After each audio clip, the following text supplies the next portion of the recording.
पुढची बातमी बघूयात। घाटकोपरमधल्या अमृतनगर इथे दर्शन ज्वेलर्सवरती भर दिवसा दरोडा टाकण्यात आलाय। दुकानामधल्या कर्मचाऱ्यांवरती दरोडेखोरांनी चाकूने हल्ला देखील केला। आरोपींनी हवेत गोळीबार केला, त्यामुळे परिसरामध्ये खळबळ माजली आहे। आढावा घेतलाय आमच्या प्रतिनिधींनी।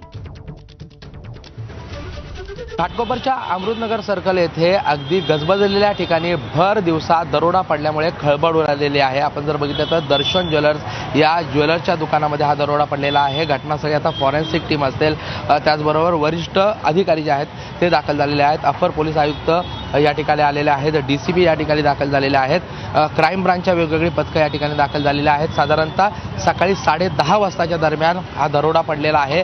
3 जे दरोडेखोर होते ते या ठिकाणी आले।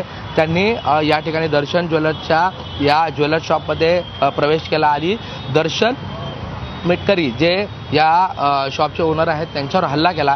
चाकूने त्यांच्यावर हल्ला केल्यानंतर त्यांना या ठिकाणावर त्यांनी काही वस्तू घेऊन पळ काढलेला आहे। यातील एका जो दरोडेखोर आहे त्याच्या हातामध्ये बंदूक होती आणि त्याने लोकांमध्ये भीती निर्माण करण्यासाठी हवेत गोळीबार केल्याची देखील माहिती मिळते आहे।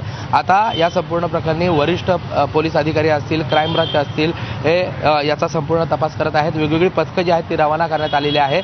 आजूबाजूचे सगळे सीसीटीव्ही फुटेज जे आहेत ते पाहिले जात आहेत। मात्र भर दिवसा दिवाळीचा सण जो आहे तो अगदी तोंडावर आलेला असताना भर दिवसा भर चौकात जिथे मोठी वर्दळ असते अशा ठिकाणी हा दरोडा पडल्यामुळे खळबळ उडालेली आहे।